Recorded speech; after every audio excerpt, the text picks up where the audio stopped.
Bonjour à tous. Merci Alexis pour cette introduction. Comme je le disais, je suis Carl Grouzet, je suis consultant chez Learn Assembly. Donc Learn Assembly, c'est une société de conseil spécialisée dans l'accompagnement de tous les acteurs de la formation dans leurs projets principalement de transformation. Et on travaille beaucoup sur des sujets de digitalisation et dernièrement d'IA.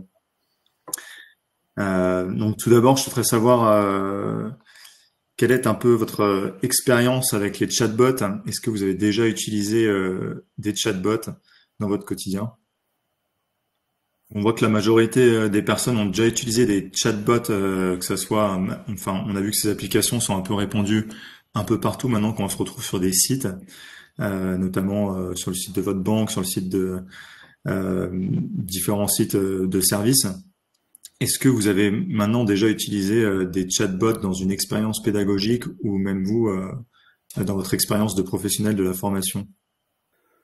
On ne voit pas énormément de réponses sur des exemples de chatbots, qui soient pédagogiques ou non.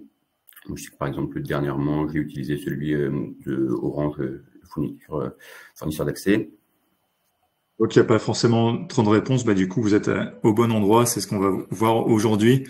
Principalement, on va faire un panorama des différents outils et chatbots que vous pouvez utiliser en pédagogie. Alors, peut-être une petite introduction avant sur ce que c'est un chatbot, une chatbot en général, puis on focalisera plutôt sur ce qu'est un chatbot en pédagogie. Donc un chatbot, c'est une application qui est basée sur l'intelligence artificielle et donc du coup qui est conçue pour interagir avec des usagers.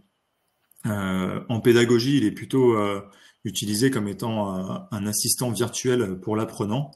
Les avantages en fait d'avoir cet assistant virtuel qui est intégré du coup à l'expérience d'apprentissage en ligne, c'est qu'il permet en fait une interaction 24 heures sur 27, 24 heures sur 24 pardon, et 7 jours sur 7 avec les apprenants pour qu'ils puissent avoir des réponses directes à leurs questions et également les guider dans les apprentissages. On verra plus tard que ça permet également d'avoir un apprentissage qui est beaucoup plus personnalisé. Donc ça, c'était pour l'expérience d'apprentissage, mais vous, en tant que professionnel de la formation, qu'est-ce que ça peut vous apporter d'implémenter un chatbot dans les expériences d'apprentissage en ligne? Alors, notamment, vous pouvez personnaliser des chatbots pour différents usages et différentes expériences d'apprentissage. Et donc ça, l'intérêt, c'est que vous allez augmenter la qualité de vos formations et la satisfaction des apprenants. Également, ce que ça va vous permettre, c'est un gain de temps en automatisant une certaine partie des réponses à certaines questions récurrentes des apprenants. Et vous pouvez automatiser avec d'autres types d'outils, notamment on avait vu dans les précédents webinaires des outils voilà, qui sont assez simples à utiliser avec une approche no-code comme Make ou Zapier. Donc deux avantages pour vous, la personnalisation de l'expérience d'apprentissage, l'augmentation de la qualité, et ensuite bien sûr un gain de temps dans l'automatisation de certaines tâches qui peuvent être assez chronophages. Alors, quels peuvent être les bénéfices justement pour les apprenants d'avoir un chatbot au sein d'une expérience d'apprentissage numérique? Le premier, c'est l'accessibilité. Le deuxième, c'est la personnalisation. Et le troisième, c'est augmenter leur engagement et leur motivation à apprendre. Au niveau de l'accessibilité, en effet, pour des personnes qui suivent des cours du soir ou à n'importe quelle heure, ça leur permet d'avoir une accessibilité 24 heures sur 24 et 7 jours sur 7 à un outil qui puisse leur répondre à leurs questions. Donc l'apprenant, il est plus limité à simplement des horaires de formation, mais peut suivre la formation quand il le souhaite. Et ça permet de réduire bien sûr les contraintes en fait d'accès à l'apprentissage. Et ça permet également à l'apprenant d'avancer à son rythme. Au niveau de la personnalisation, vu que c'est puissant, un chatbot c'est basé sur des technologies d'IA. L'IA va garder en mémoire l'ensemble des interactions qu'il a eues avec l'apprenant. Donc ça va permettre de fournir justement à l'apprenant des contenus et des réponses qui lui sont adaptés à son niveau actuel et peut-être lui proposer des parcours d'apprentissage ou des nouvelles ressources ou des contenus qui sont adaptés à son niveau pour voilà le permettre de progresser à son rythme. Enfin, d'un point de vue de l'engagement, c'est quelque chose qui est important, puisqu'en fait le chatbot va simuler en fait une vraie interaction, et donc ça permet que, plutôt que de dérouler sur des expériences en ligne parfois des contenus qui peuvent être un peu statiques, d'avoir quelque chose, des interactions en temps réel, et d'avoir des contenus qui sont un peu plus dynamiques. Et donc ça rend ça beaucoup plus motivant pour l'apprenant. Et on a vu dans certaines, je vais parler de quelques exemples, notamment à l'université Mohamed VI ou à Wharton, qui ont été plutôt bénéfiques en termes de diminution du décrochage sur certaines formations.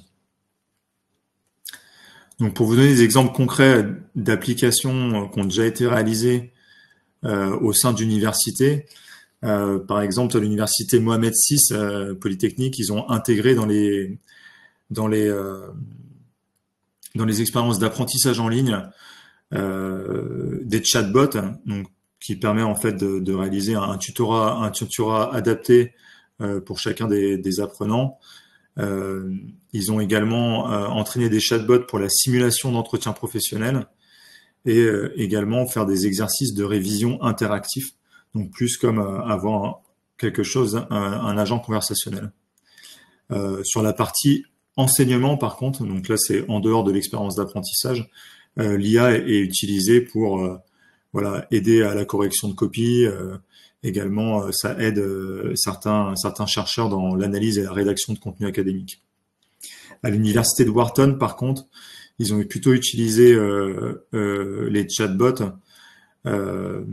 pour inciter en fait les apprenants à interagir avec les contenus de formation et à poser des questions de plus en plus complexes.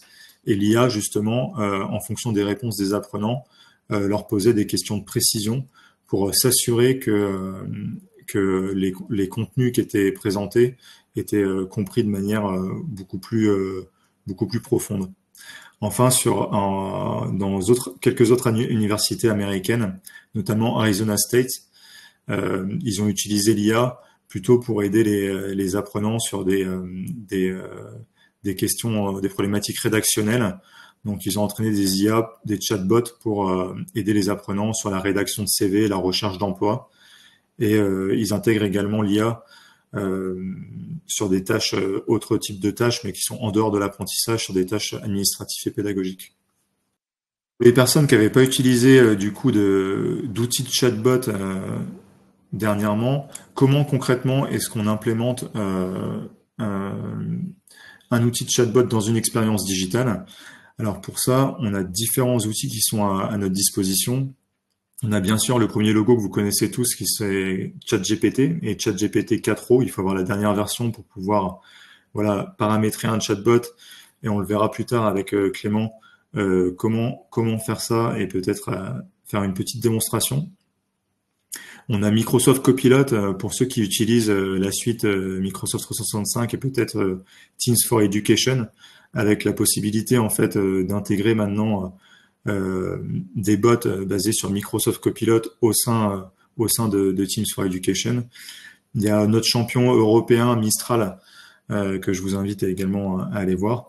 Et deux autres outils, il y a Chatbase et POE. Donc on l'a pas mis dessous, mais ce petit logo c'est POE qui propose également, qui est un outil pour la création et le paramétrage en fait de chatbot. Donc maintenant, ce que je vous propose, c'est de passer au témoignage de Clément. Clément, je vais te laisser te présenter rapidement. Clément est un intervenant avec qui on collabore dans le cadre de la Learning Fabric, et qui intervient dans de nombreuses formations sur les bases notamment de l'utilisation de l'IA en pédagogie, ou les bases de l'utilisation de l'IA notamment sur le prompt engineering. Bonjour Clément. Bonjour Karl, merci. Bonjour à tous, bonjour à toutes. Pour me présenter rapidement, donc en effet Clément Caille, moi je suis ingénieur pédagogique depuis une dizaine d'années maintenant. J'ai travaillé dans différentes entreprises et dans différentes écoles, je dirais. Depuis maintenant 1 an et demi, je suis à mon compte dans ma société qui s'appelle Pause, et je me suis intéressé tout d'abord à l'IA il y a à peu près 1 an et demi, 2 ans, justement sur ces aspects un peu scientifiques, essayer de comprendre un petit peu comment ça marche, ces intelligences artificielles génératives. Et en effet, j'ai conjointement avec Learn Assembly développé des parcours de formation, 2 pour être exact, un premier sur on va dire, les bases de l'utilisation de l'intelligence artificielle générative à des fins de formation, et un second sur la maîtrise justement de création de ces petits chatbots pédagogiques que moi j'appelle des assistants IA. Et voilà, l'idée, c'est vraiment d'avoir, dans cette formation, en tout cas, de suivre un petit peu une méthodologie que j'ai produite et que j'ai conçue pour, in fine, arriver à produire son propre chatbot pédagogique. Alors, ça peut faire peur comme ça, mais c'est pas très compliqué en réalité à mettre en œuvre. Avec un peu de méthodo et un peu d'itération, je dirais qu'on y arrive assez facilement et ça peut permettre finalement de gagner pas mal de temps dans son quotidien professionnel. En parlant de quotidien professionnel, en exemple concret, je pense, Karl, c'est la question que tu voulais me poser, la première, sur Exactement, tout à fait. comment ça peut améliorer son quotidien professionnel. Je pense déjà que ces assistants IA peuvent aider finalement dans différentes, on va dire, dans différentes parties de sa vie professionnelle. Je vais en mettre ici deux en avant. Bien sûr, la partie pédagogie et la partie après que j'appelle productivité.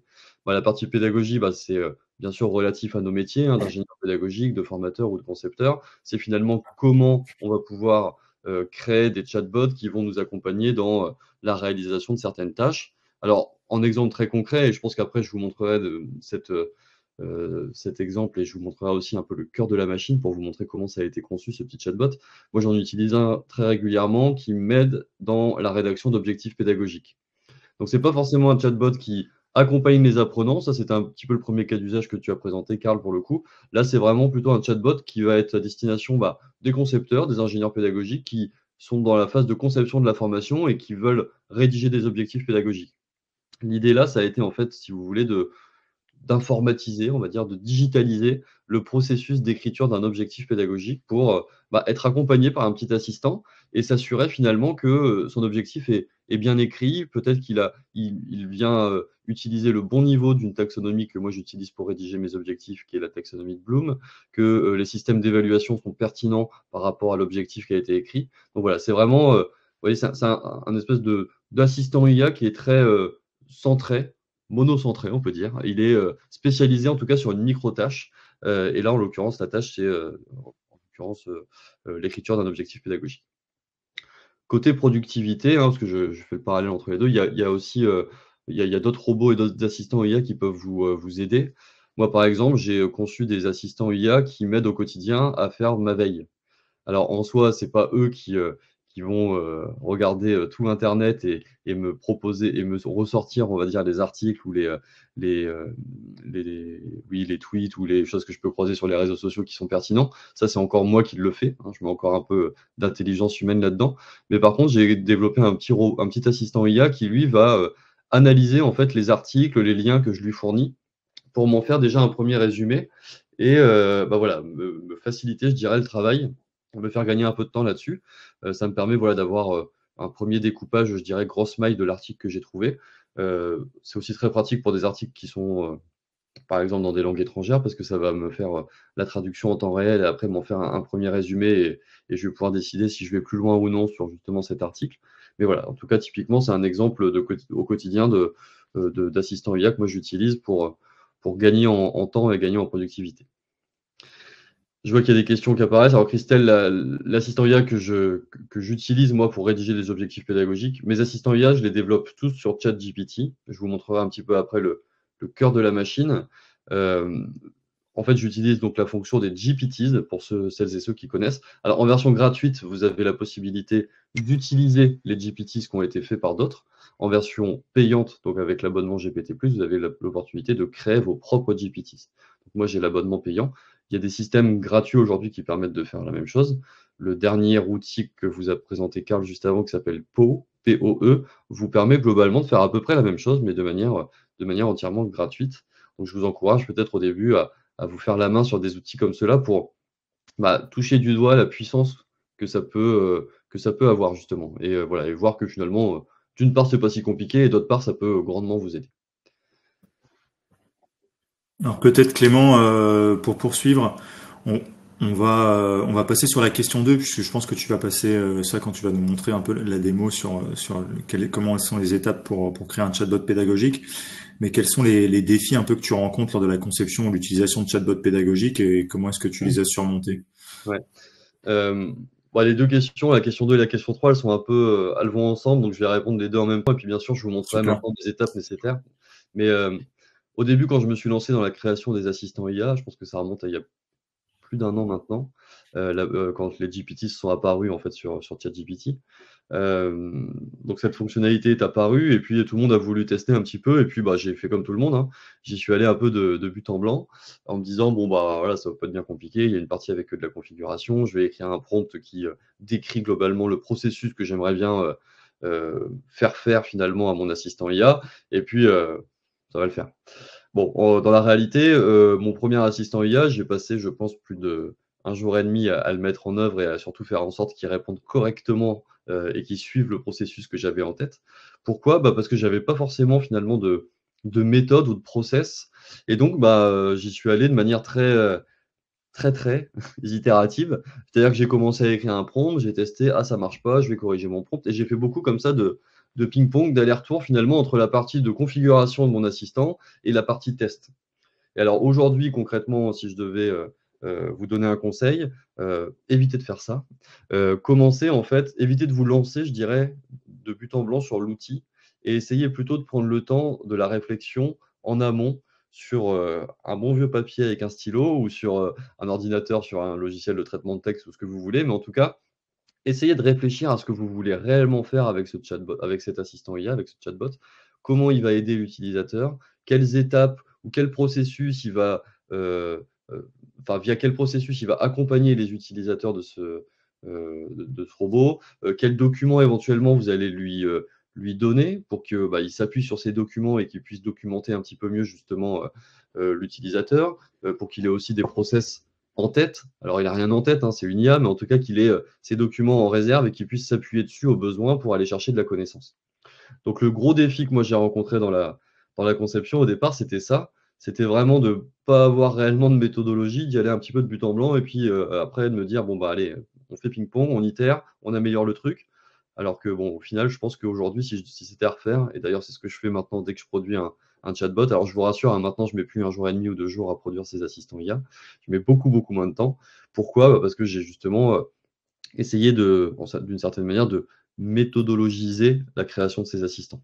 Je vous montrerai un petit peu après les différentes étapes pour la conception et vous verrez que déjà, ce sera un petit peu aussi plus clair, je pense, pour celles et ceux qui n'ont pas encore passé cette étape. Merci Clément pour ces éclairages. En effet, enfin c'est toujours pareil, ça va pas venir l'IA va pas venir nous remplacer, c'est vraiment un outil au service vraiment de l'amélioration de l'expérience d'apprentissage et l'idée c'est pas de faire forcément du plus mais c'est d'aller faire du mieux et donc du coup, il faut vraiment se poser la question de mais, justement à quelle fin on utilise cet outil puisque c'est vraiment un outil. Et donc après plutôt une dernière question en fait d'ouverture puisque c'est un enjeu majeur notamment de l'IA et là plus particulièrement des chatbots, c'est comment est-ce qu'on peut assurer voilà l'éthique et la confidentialité des données lors de l'utilisation de chatbots. Je sais pas si Clément, tu as peut-être quelques éléments là-dessus à nous transmettre. Bah, c'est un peu la même réponse que sur l'utilisation d'outils qui intègrent de l'intelligence artificielle générative plus classique, qui ne sont pas forcément des assistants IA. Globalement, hein, que vous fassiez une conversation, je dirais, classique avec ChatGPT ou que vous conceviez un chatbot pour que des utilisateurs ensuite utilisent ce chatbot et une conversation également avec l'IA, les précautions sont un peu les mêmes. C'est-à-dire que derrière, dans le cœur de la machine, ce que vous avez, c'est un grand modèle de langue qui est en général propriétaire d'une grande entreprise. Donc voilà, en effet, il faut avoir, je dirais, je mets souvent intelligence artificielle au regard de l'intelligence humaine, donc l'IA par rapport à l'IH. Bah, posez-vous la question de savoir si finalement les données que vous confiez typiquement à ces grands modèles de langue sont des données qui sont publiques, accessibles, ou si ce sont des données confidentielles. Ouais, ce que je dis toujours, c'est éviter de mettre votre thèse en cours d'écriture ou votre brevet en cours de validation sur des outils comme ChatGPT ou autres.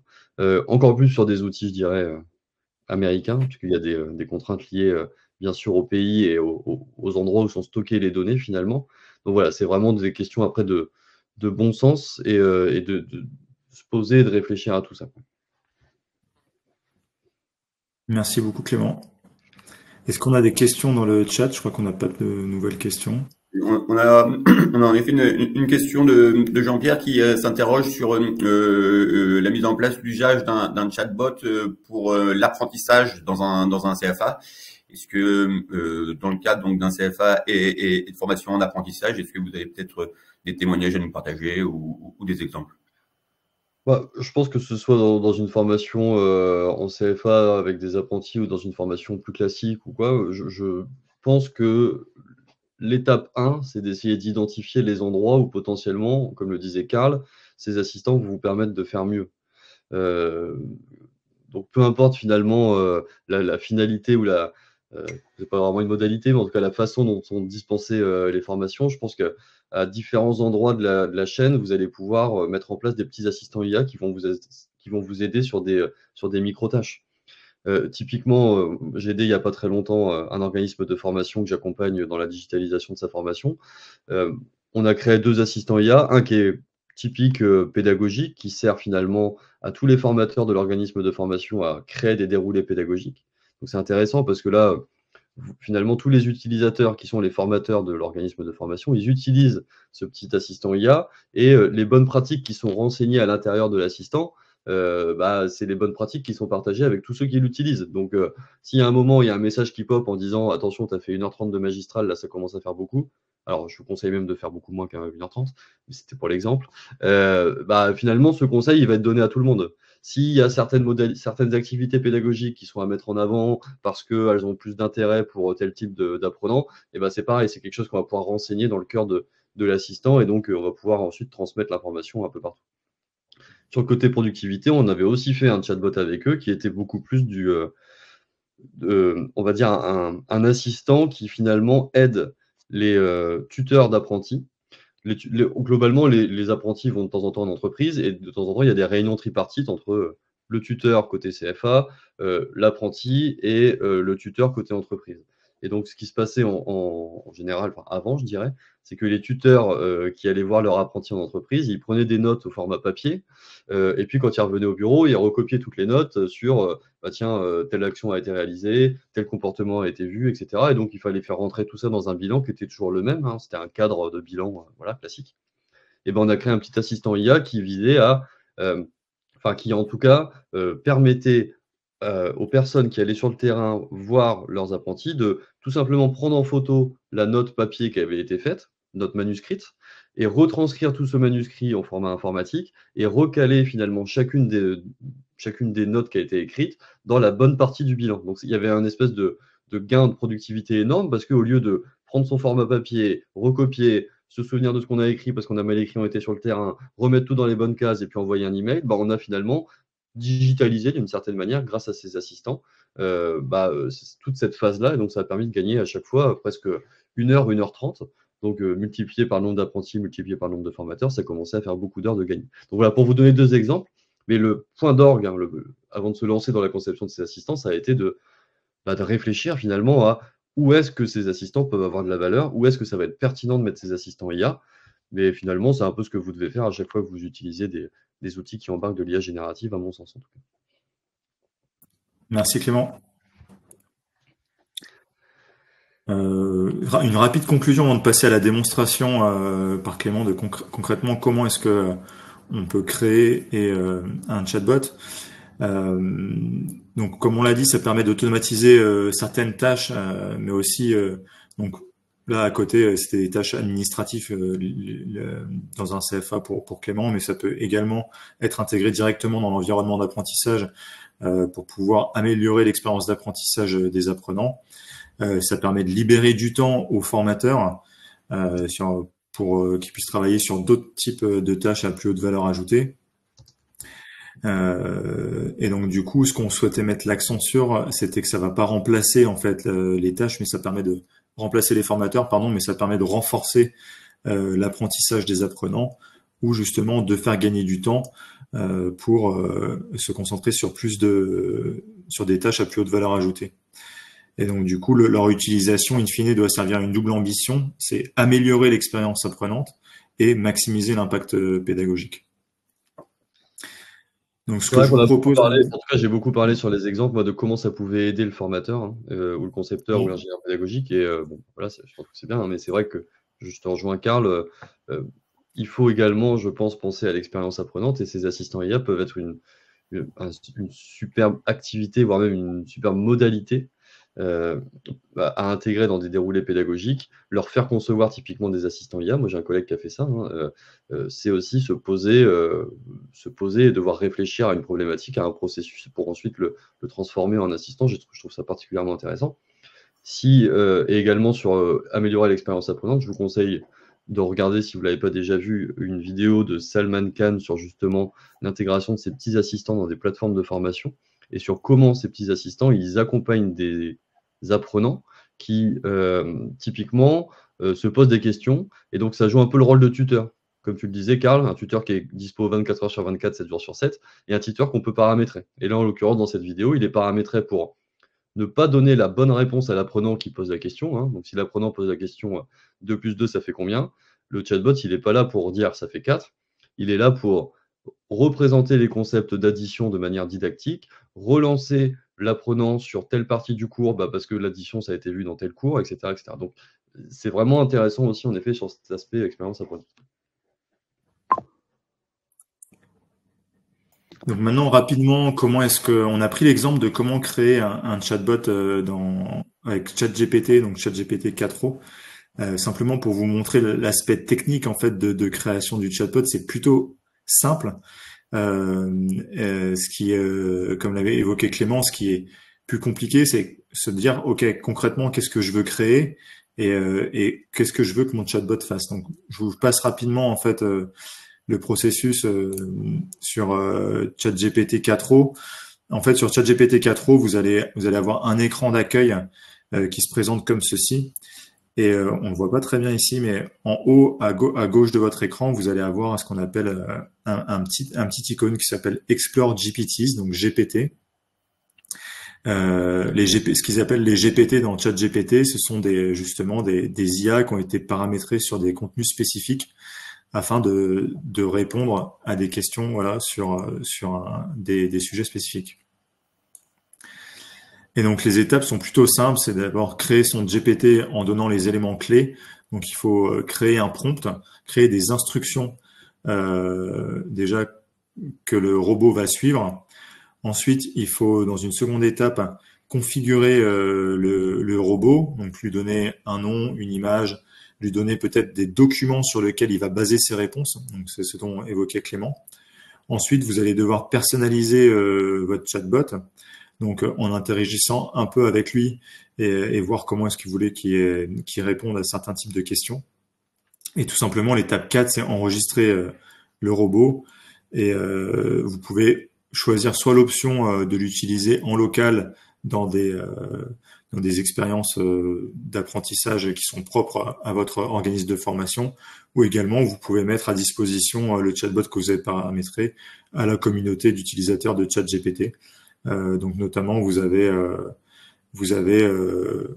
dans ce qu'ils appellent le magasin GPT, il y a déjà plein de chatbots qui sont disponibles pour vous. Donc je vais peut-être laisser la main maintenant à Clément en partage d'écran pour vous montrer peut-être simplement un cas d'utilisation d'un chatbot. Ouais, ça marche. Merci Karl. Je vous ai transféré le lien vers la vidéo dont je parlais juste avant de Salman Khan, donc Ludovic, je vous ai répondu en direct.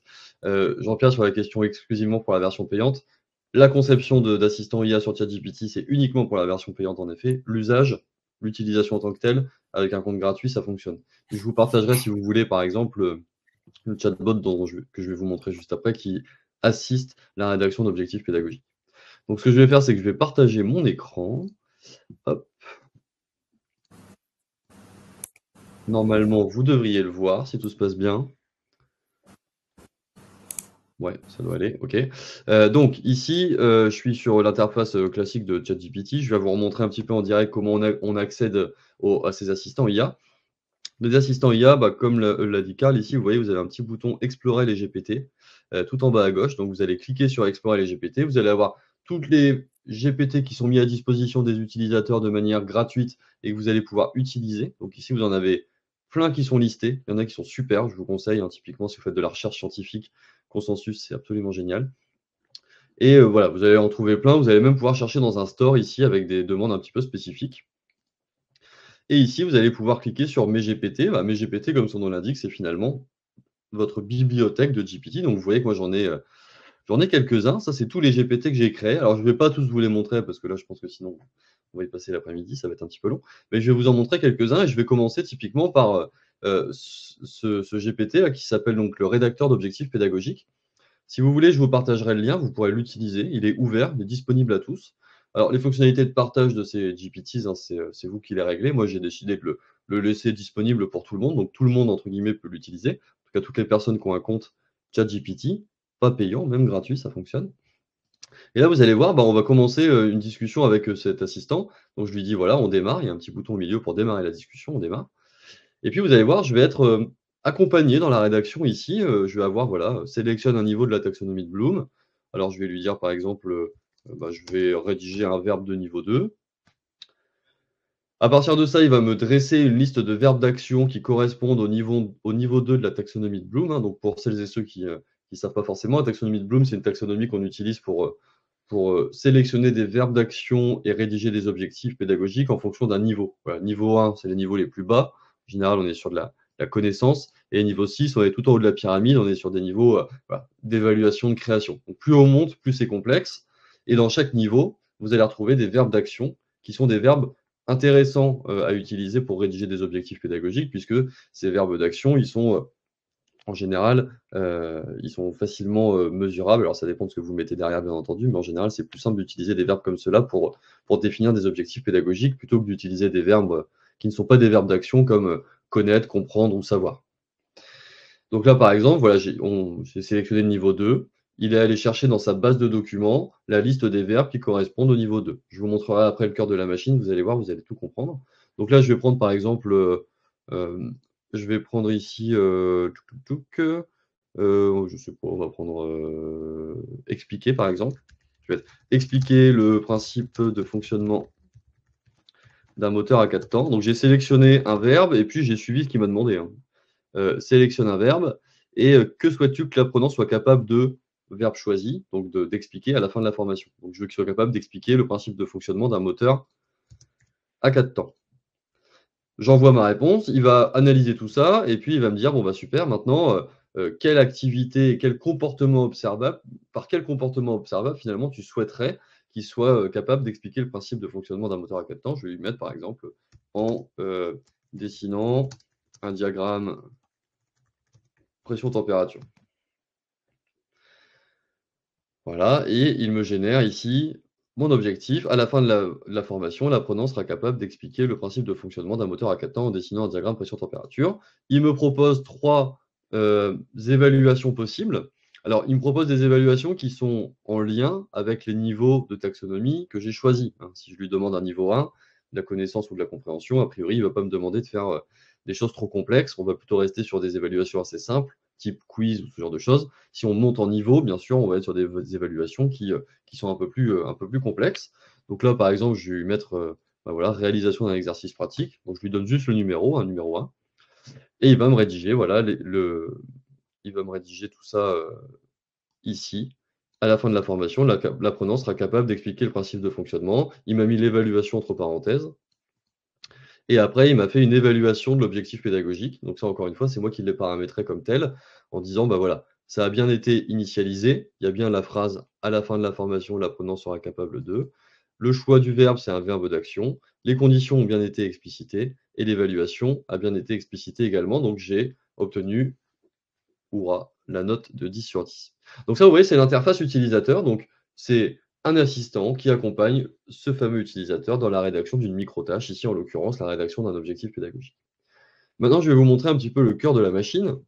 Et là, ce que je vous montre ici, ce n'est ni plus ni moins que la partie de conception, c'est-à-dire là où j'ai créé cet assistant pédagogique. Alors, vous allez voir, c'est assez facile à comprendre comment ça fonctionne. Vous avez ici à gauche toute la partie de configuration, de conception de votre assistant. Et ici à droite, vous avez une partie plutôt de test qui va vous permettre en temps réel de faire des modifications à gauche, de tester à droite ce qu'il en est, etc. etc. Alors bien sûr, au départ, vous avez les configurations de base, hein. Vous allez pouvoir changer l'image, vous allez pouvoir changer le nom de votre assistant, une description rapide de votre assistant. Et puis après, vous avez la partie instruction. Et en fait, instruction, si vous êtes familier de ce qu'on appelle le prompt engineering, bah, vous allez facilement vous y retrouver. Les instructions, ce n'est ni plus ni moins que le prompt. Alors, c'est un prompt, vous allez voir, qui est quand même assez costaud, hein. Là, je vous le montre très rapidement, mais on va le décortiquer. Bah oui, c'est assez costaud parce que finalement, j'explique en langage naturel ce que j'aimerais que le robot ou l'assistant fasse. Et je lui explique concrètement comment j'aimerais qu'il accompagne l'utilisateur ici dans l'écriture, d'un objectif pédagogique. Donc comment ça, on va regarder un petit peu ce prompt-là, je pourrais vous le partager aussi si vous voulez. Vous avez une partie ici de rôle et de savoir. Donc là, l'idée, c'est de donner une identité finalement à ce robot, hein, pour qu'il puisse déjà avoir des informations sur dans quelle partie de son espace vectoriel assez complexe et informatique il se situe, hein. Est-ce qu'il est plutôt du côté de la pédagogie ou plutôt du côté, je sais pas moi, de la médecine ou du côté, j'en sais rien, du dressage de cheval, par exemple. Donc, je lui donne un rôle, je lui donne des compétences, c'est même plus important d'ailleurs que de lui donner un rôle. Je lui dis, voilà, tu connais la taxonomie de Bloom par cœur, tu sais très bien ce que c'est un objectif pédagogique, et puis en plus, je lui fournis un document, je vais vous montrer où c'est juste après, qui explique ce qu'est justement la taxonomie de Bloom. Donc, je lui apporte des connaissances supplémentaires et des connaissances extérieures que j'ai moi-même sourcées, et donc je sais qu'elles sont correctes. Je lui explique même comment ça fonctionne la rédaction d'un objectif pédagogique. Je lui dis qu'un objectif pédagogique, ça se décompose en 4 parties. Une initialisation, un verbe d'action, des conditions de réalisation et une évaluation. Donc là, je lui donne toutes les infos pour qu'il ait une identité assez claire. Ensuite, on passe dans la partie de directives et de tâches à accomplir. Donc là, je lui explique concrètement ce qu'il va devoir faire. Donc étape 1, peu importe la première phrase de l'utilisateur, commencez par « Bonjour, je vais t'aider à rédiger de bons objectifs pédagogiques », etc., etc. Donc vous voyez que je définis et j'écris vraiment étape par étape ce que je veux que le robot fasse. C'est-à-dire que si l'utilisateur était arrivé dans cet assistant IA et lui avait dit par exemple « Salut, tu vas bien » ou « Donne-moi la recette des pâtes carbo », eh ben, il n'aurait pas pris en compte ça et il lui aurait dit « Bonjour, je vais t'aider à rédiger des bons objectifs pédagogiques ». Donc vous voyez que je cadre en fait, je rentre vraiment le process de manière assez simple en fait, hein. On est vraiment sur du langage naturel, de sorte à ce que ça guide l'utilisateur dans la rédaction de son objectif. Étape 2, une fois que l'utilisateur a choisi le niveau, eh ben, ce qu'on va faire, c'est qu'on va proposer une liste de verbes d'action correspondantes. Et pour ça, tu vas aller chercher les verbes dans verbebloom.pdf. Donc encore une fois, j'ai rajouté un document et je fais appel à ce document en disant tu as le niveau de la taxonomie, tu as un document PDF qui décrit l'ensemble des verbes correspondant à chaque niveau, tu vas aller chercher à l'intérieur. Et voilà. Et donc, vous voyez, comme ça, on décrit finalement étape par étape comment l'assistant, le robot, le chatbot, va accompagner l'utilisateur dans cette micro-tâche, rédiger un objectif pédagogique. Et puis, ça va jusqu'à la fin, jusqu'à la notation, vraiment jusqu'à ce qu'on a fait tout à l'heure en partie de démonstration. Alors après, je remets des éléments en plus. À la fin, il y a 2 parties qui sont importantes. C'est une partie de contraintes et clarification. Vous allez voir, ces robots et ces assistants, ils ne sont pas si intelligents que ça, hein. Parfois, ça ne marche pas. Vous lui demandez de faire quelque chose et puis en fait, il ne va pas forcément comprendre. Donc l'idée ici, dans cette partie de clarification, c'est de mettre des éléments supplémentaires et de finalement réappuyer là où ça fait mal. Voilà. Là où le robot n'a pas voulu forcément faire ce qu'on voulait, eh ben, on va lui remettre une partie. Par exemple, ici, j'ai écrit « Au début, il est primordial de forcer l'utilisateur à suivre le processus. Peu importe le premier prompt, commence par la phrase de la première étape. » Parce que j'avais vu que si on lui disait parfois des choses qui sortaient un peu du cadre, il avait tendance à lui répondre comme si c'était une discussion ChatGPT classique.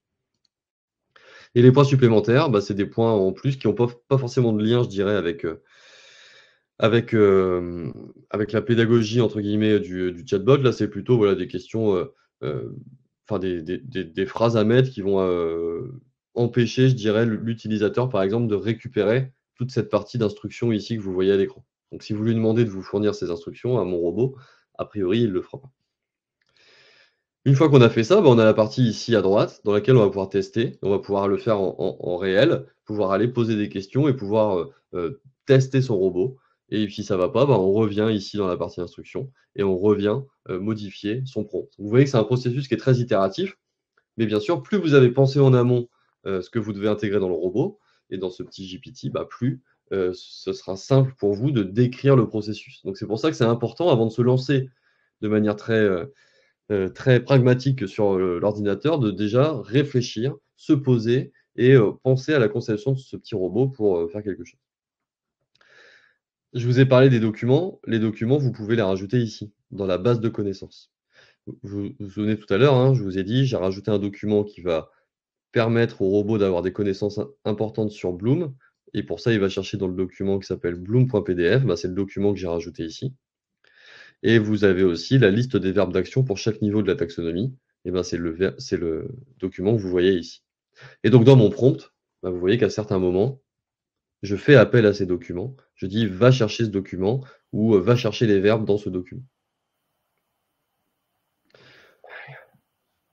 Je ne sais pas s'il y a des questions. Je vais m'arrêter un petit peu, je vais revenir avec vous. Hop. Très bien. Merci Clément, en tout cas pour cette démo. En effet, si vous avez des questions à adresser à Clément ou à Karl, n'hésitez pas à les poser dans l'onglet questions en bas à droite de votre écran. J'en profite, Clément, pour une petite question. Quant à la rédaction de prompts, de prime abord, c'est pas forcément quelque chose qui peut sembler évident. Est-ce qu'il peut y avoir des outils, des aides à la rédaction de prompts? On va dire que le prompt pour créer un assistant IA, il est un peu différent d'un prompt plus classique. Pour le prompt classique, si vous n'avez jamais fait de prompt, on va dire à un niveau un peu avancé, entre guillemets, et que vous en êtes resté à des prompts assez simples, ce que je vous conseille, c'est d'utiliser un modèle qui s'appelle le modèle actif. Je vais vous partager un lien, vous allez voir, je vais même partager mon écran pour vous montrer un petit peu ce que c'est. Hop, partager l'écran. Voilà. Moi, ce que je dis en général en formation, c'est éviter les prompts que j'appelle les prompts Google, c'est-à-dire les prompts qui ne sont pas suffisamment détaillés et qui, in fine, vont vous apporter des réponses qui ne seront pas suffisamment détaillées non plus. En général, si vous avez le réflexe de vous dire « Ah, la réponse, elle n'est pas terrible », c'est que peut-être que la donnée d'entrée, elle n'était pas terrible non plus, ou en tout cas pas suffisamment définie. Et donc, pour bien définir ce que vous voulez donner comme information à un grand modèle de langue, ChatGPT ou un autre, peu importe, il faut avoir, je pense, des façons de s'adresser à lui. Et une des manières que moi j'utilise beaucoup, c'est ce prompt actif. Actif, 5 lettres, et chacune de ces lettres va vouloir dire quelque chose. A pour action, c'est qu'est-ce que vous allez demander à votre grand modèle de langue, donc à ChatGPT par exemple, de faire. Rédige-moi un article, crée-moi un CV, enfin voilà, c'est l'action que vous allez demander. C'est le contexte, c'est ça le plus important dans ce modèle-là, c'est quels sont les éléments dont doit avoir connaissance ChatGPT pour vous donner les informations en sortie qui soient pertinentes. Si vous ne lui expliquez pas que vous souhaitez rédiger des objectifs pédagogiques pour des apprenants qui ont entre 18 et 25 ans, qui ont un niveau initial faible et qui n'y connaissent rien en digital, ChatGPT ne va pas le deviner. Donc en fait, c'est là qu'il est important de définir au maximum ces éléments contextuels. Tonalité, format, le T, le F, c'est tous les aspects plutôt liés au formatage, je dirais, de la sortie. Donc tonalité, c'est utiliser un ton professionnel ou vous fais-moi des blagues. Et le formatage, c'est est-ce qu'on veut un texte, des bullet points, un tableau, un fichier PDF, etc. Et le I au milieu, l'identité, c'est quel rôle on va donner à ChatGPT. Est-ce qu'il va prendre le rôle d'un expert en je ne sais quoi, avec des compétences avancées en ceci ou en cela, ou est-ce que ça va être un rôle de... Enfin, voilà. Globalement, là, c'est l'idée de donner un rôle et donner des compétences à ce grand modèle de langue et à ChatGPT, typiquement, pour qu'il soit plus pertinent dans ses réponses. Donc ça, c'est un modèle que je donne assez régulièrement. Et pour en revenir aux assistants IA, les assistants IA, en fait, vous allez à peu près retrouver la même chose, c'est-à-dire qu'il faut définir au maximum ce que vous souhaitez que cet assistant soit capable de faire. Et donc, il faut lui dire, voilà, tu vas accompagner l'utilisateur de telle manière, tu vas passer par telle ou telle étape, etc., etc. Donc, on retrouve un petit peu les bases de ce modèle de prompting ici, agencé un petit peu différemment. Vous avez vu, on a fait le rôle d'abord, le process ensuite, etc., etc. Mais ça reste la même chose avec un élément central, c'est donner le maximum d'informations de contexte afin que le grand modèle de langue soit pertinent dans sa réponse. Ok, très bien, merci. Clément, on va bientôt arriver à la fin de ce webinaire. Il y a quelques questions qui nous ont été adressées. qu'on peut retrouver dans l'onglet questions. Par exemple, on voyait tout à l'heure, Clément, que tu poussais des documents externes, des PDF en particulier. Joanne nous demande si nécessairement il faut qu'on ait les droits sur ces documents. Est-ce que tu as un avis là-dessus? Plus que les droits, je pense que c'est extrêmement important que vous conceviez et où produisiez vous-même ces documents. Je vais expliquer pourquoi. Les documents, moi, que j'ai chargés dans mon assistant IA qui rédige des objectifs pédagogiques, c'est des documents qui expliquent comment fonctionne la taxonomie de Bloom et des documents qui listent les verbes d'action pour chaque niveau de taxonomie. J'aurais pu trouver des documents en ligne et les mettre. Le problème, c'est que j'en ai pas trouvé de suffisamment bien, et je vais expliquer ce que ça veut dire, pour les intégrer. Ce qu'il faut avoir en tête avec ces documents, c'est que ces documents, ils doivent être les plus concis et pertinents possibles, en le moins de mots possible. C'est-à-dire qu'il ne faut pas noyer l'information. Admettons que vous ayez un bouquin de 400 pages qui explique la taxonomie de Bloom, mais que le seul truc qui vous intéresse, c'est le 3e paragraphe de la page 4. Si vous chargez le document de 400 pages, le grand modèle de langue va indexer l'ensemble du document et va potentiellement s'appuyer sur l'ensemble du document. Or, vous, ce qui vous intéresse, c'est pas l'ensemble du document, c'est ce qui se passe au 3e paragraphe de la page 4. Donc, faites un extrait de ça, créez un document, nommez-le je ne sais comment, associez-le en base de connaissances et demandez dans vos instructions d'aller attaquer ce document à tel moment parce que c'est pertinent. Donc ça, c'est le premier point. Après, bien sûr, sur la confidentialité et la sécurité des données, encore une fois, ces documents, ils sont là typiquement stockés sur des serveurs aux États-Unis chez OpenAI. Donc, faites attention à ce que vous mettez comme document, mais prenez le temps de réfléchir à cette base documentaire, en tout cas. Ok, merci. Je te laisse répondre à la question que tu as ouverte sur les liens vers ce que tu nous as partagé tout à l'heure. Ouais, je vais vous envoyer le lien, bien entendu. Vous pouvez le tester, il n'y a aucun problème. Je cherche juste où c'est. En bas à gauche, tu as un petit onglet lien. Ah oui, parfait. Et ben, je vous l'envoie, faites-en bon usage. Ajoutez à la session. Promouvoir maintenant. Hop, voilà.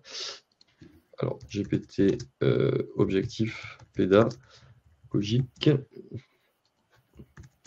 Et voilà, normalement, ça devrait arriver rapidement. Hop, voilà, je crois que c'est bon. Super. Ouais. Pour information, vous pouvez retrouver ces liens même lors du replay.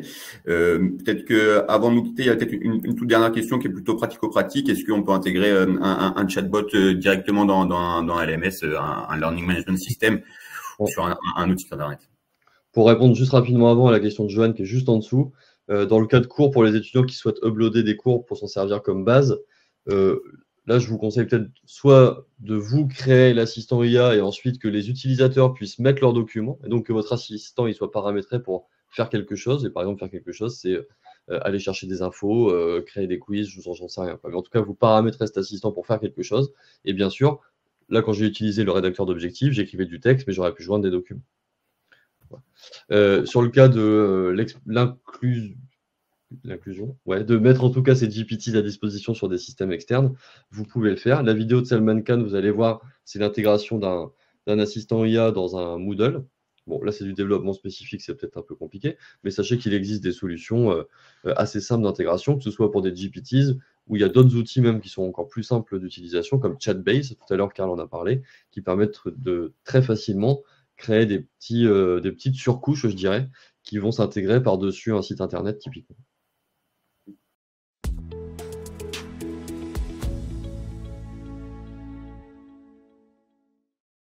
Si vous avez apprécié cette vidéo, abonnez-vous à notre chaîne, cliquez sur le bouton j'aime ou laissez-nous un commentaire.